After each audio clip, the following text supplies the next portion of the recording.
Hi everyone, my name is Lisa Filion and you can find me as Pixel Princess on the Sketchy app. Today we're starting lesson 2 of Portraits in Procreate and we're going to be focusing on color. So we're going to be looking at how to use color palettes or swatches, how to color match and color pick, and also create your own custom color palettes. So let's get started. So in today's lesson we're going to be focusing on color.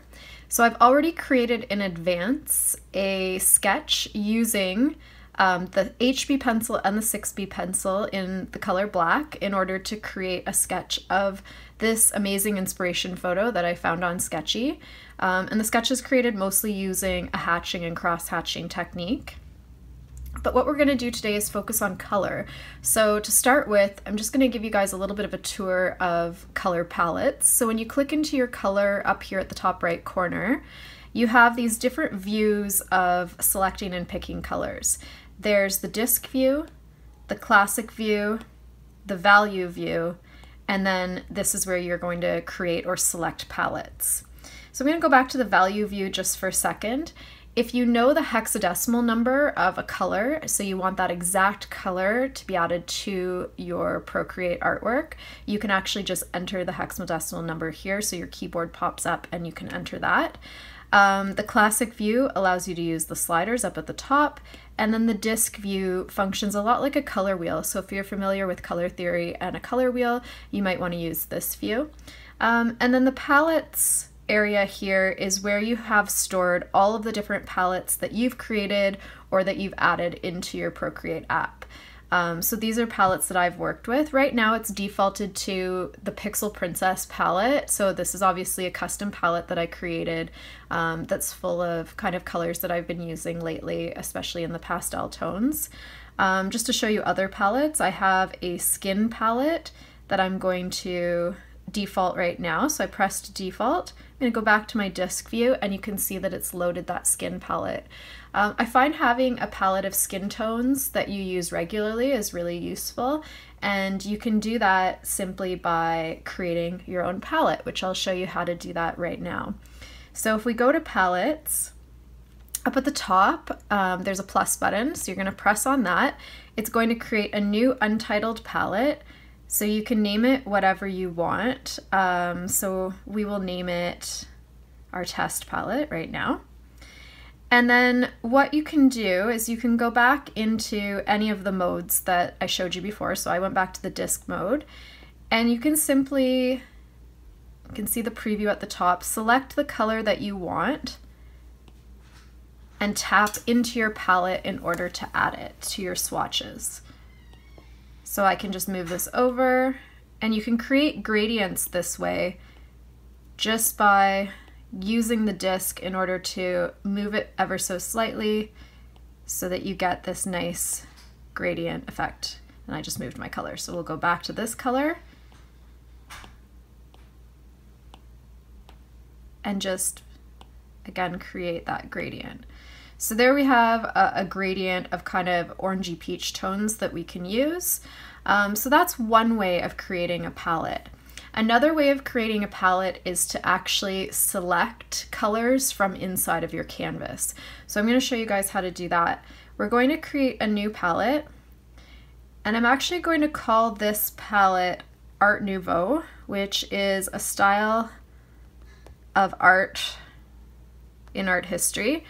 And what I've done is I have taken a photo of an Art Nouveau poster. It's a Muka poster, and I'm going to create a palette inspired by the colors of that artwork. So I'm going to go back to my disc view.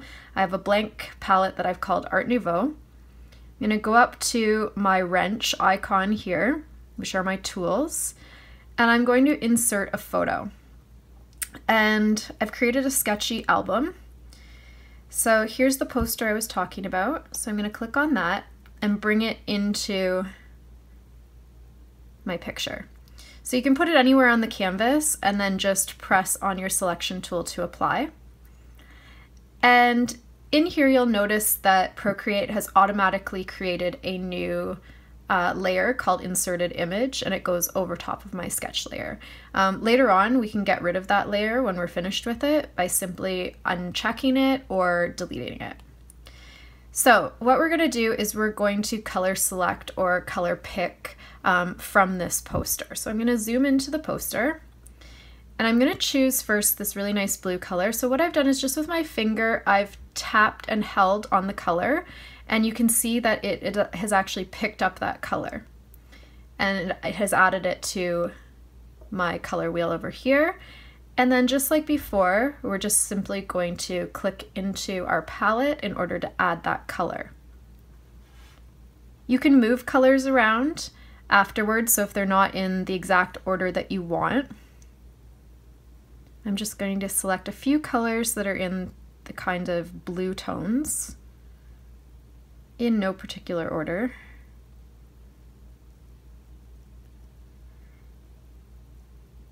And it's really simple just to click and tap it into my palette. If I want to move these around, I can drag them and drop them into a different location. If I want to delete a color, so if I'm not happy with one of the colors, I can just long hold on it and press delete, and it'll give me a space to add a new color.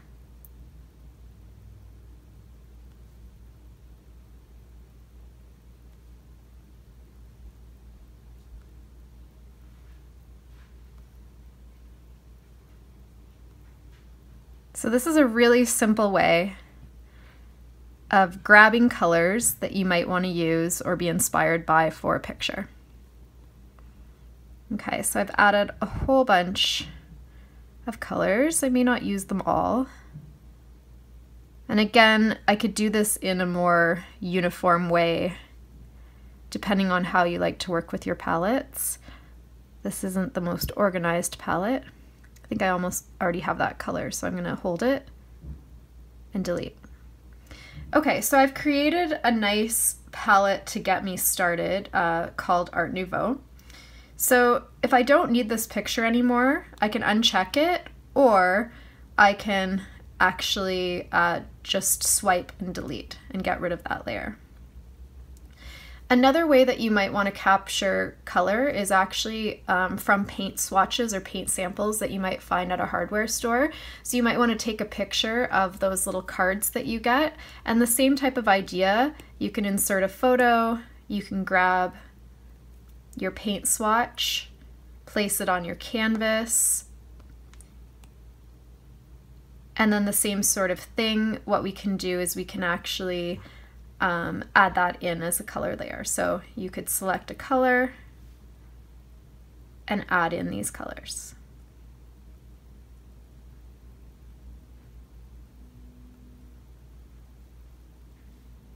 Okay, and those are all added in, and I delete my layer. So now we have kind of a selection of new colors to work with. So I'm going to create a new layer and name it color.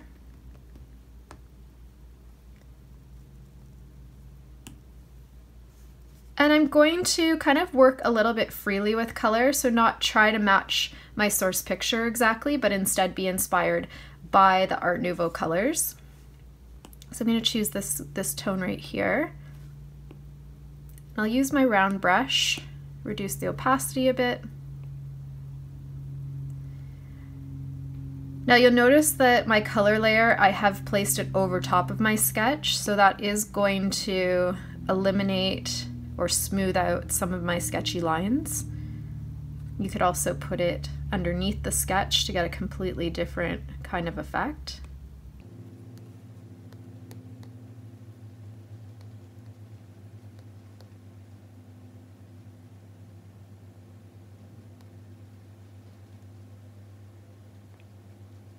And when you're thinking about color, color theory becomes your friend. It becomes important for selecting the types of color schemes that you want.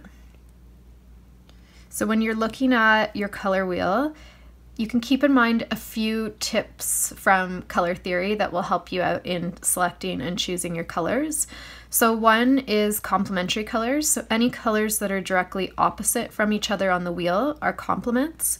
So that's a really easy way in order to make a picture pop. So you could do, for example, a red or a pink tone in the background, And then you could have cool colors such as the greens and the blues in the foreground, and that's a complementary color scheme that will really help to make your picture pop. Similarly, you could go with a warm or cool color scheme, so that would be color temperature. So looking at how this half of the wheel are all warm tones of color, and then this half are all cool tones of colors. And again, anytime that you have a contrast, so color opposites, you're going to be able to emphasize certain parts of your picture and make things really pop. So those are a couple of ways that you might want to use color. You could also use a monochromatic color scheme where you choose one color and use all the shades, tints, and tones of that color, or even an analogous color scheme where you look at 3 colors that are directly beside each other on the wheel, such as I'm kind of doing in this case here. So I've added like my blues, it's bluish gray, I might add some purple and some pink, and these kinds of tones would be analogous. So I'm going to stick to an analogous color scheme for her skin tone.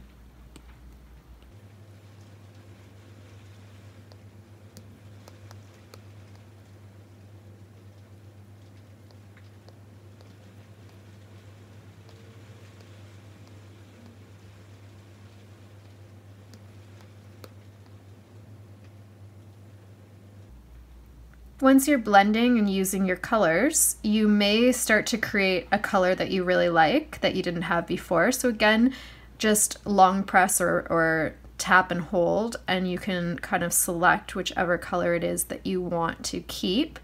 And again, I could add that to my palette.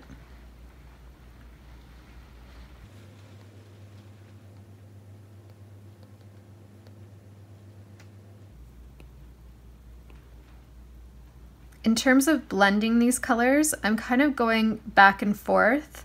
I'm not pressing very hard with my Apple pencil, so I'm keeping the colors and the opacity pretty light. And I'm going in right now and adding highlights to the areas that are lightest. And then we're going to add more shadow to the areas that are darker.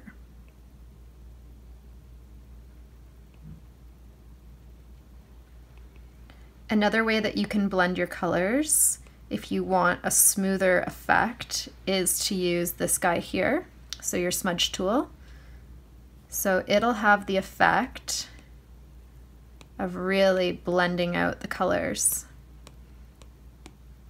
And with the smudge tool, just like the eraser tool, you actually can select what type of brush you want to use for smudging, which can create all sorts of interesting effects.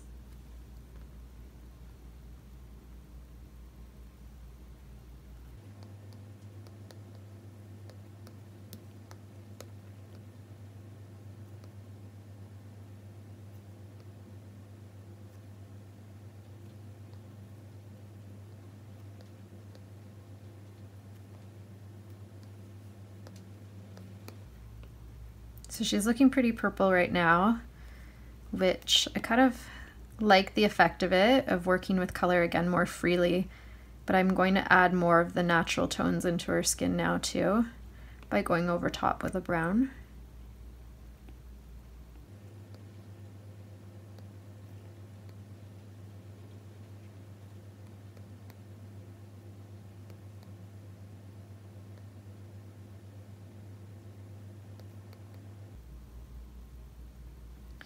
Another tip for adding color is to look at your picture and decide what the shadows are. And for shadows, I tend to use cool colors. So again, anything on this side of the wheel, so in the greens, blues, and purples, those would be your cool colors. So using those for things like shadows under the eyes or this jawbone here. And then you could kind of switch over to using some warmer colors and experiment with that for the parts that stand out that are more 3D, so such as the cheeks, the chin, the forehead, the tip of the nose, the lips.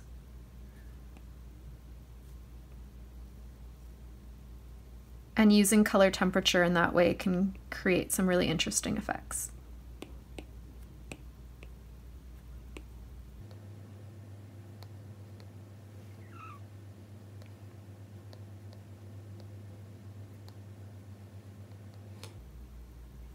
So I'm working with color fairly freely, not copying from the original photo necessarily, but kind of creating my own color scheme.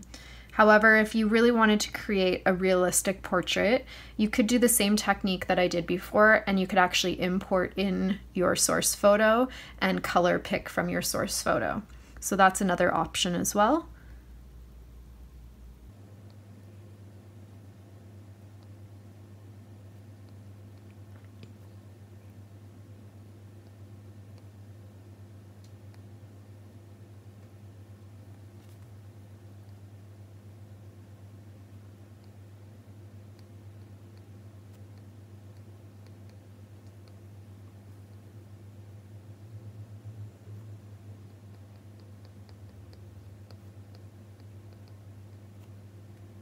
Okay, so I would keep working on this some more, but before I would do that, I wanted to show you a few other things. So this again was a color layer that's in front of my sketch.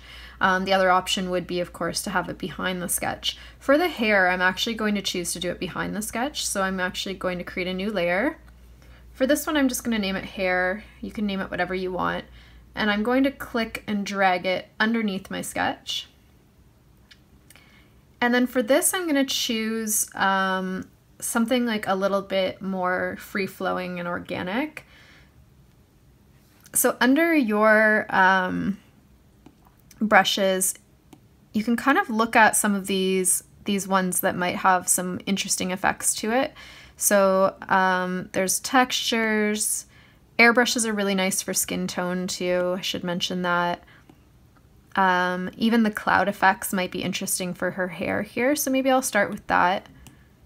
And then I'll show you guys some custom brushes that I've created. So I'm going to choose maybe something from my palette here in the grays and make it a little bit darker. I'm going to make this brush pretty large so you can see in the preview how big it's getting. And it's on a full opacity right now. I'm kind of using it like a stamp.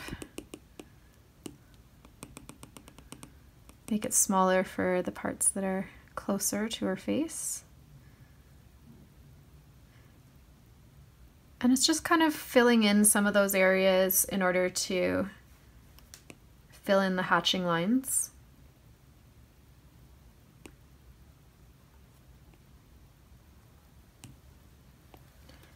And then I'm going to take a brighter blue, and I'm going to use one of my custom brushes. So I've created a custom watercolor brushes, and I'm going to use one of my splatter brushes to again use it kind of like a stamp and go in behind and add some texture and kind of a cool, more abstract effect.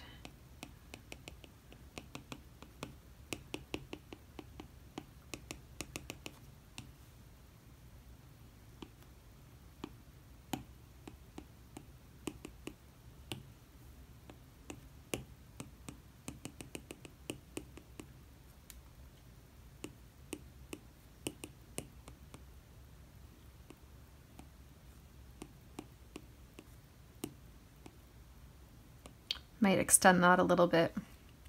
And then anything that I don't want to affect the face, I can actually go in with my eraser tool, and I'm going to erase behind it because I don't really want those splotches that I just created to come in through the skin tone.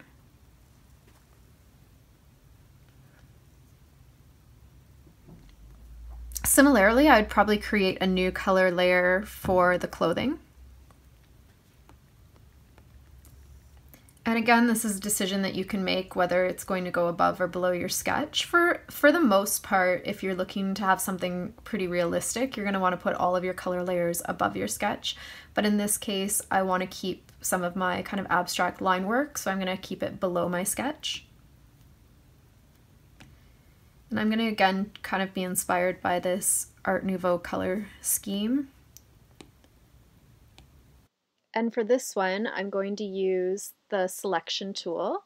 So it looks like the ribbon up here, and you just select it there. in order to mask out her clothing. So what I'm doing is I'm just tracing along her shirt. And then it has a different effect. If I press the plus button, what happens is the background becomes masked out so that I can only affect the shirt itself. And if I would have pressed the minus button, it would have been the opposite. So the shirt would be masked and the rest would be available for me to work on. So I'm doing this because I'm going to do a little bit of kind of abstract brushwork on the shirt. So I'm going to just add some of these watercolor brushes as stamps.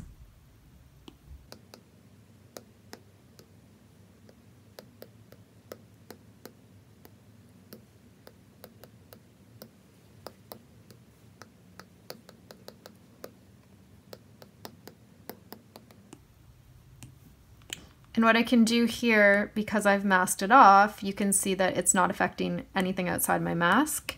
So it just gives you a little bit more freedom to use your brushes and use your color without worrying about getting it on all of your picture.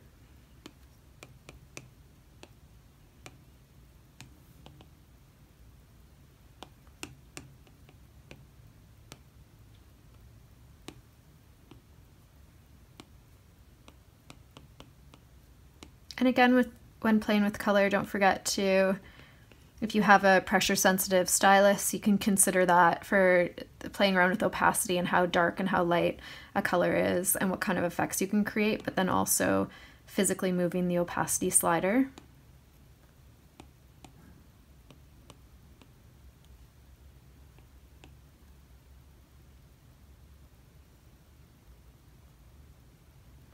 Okay.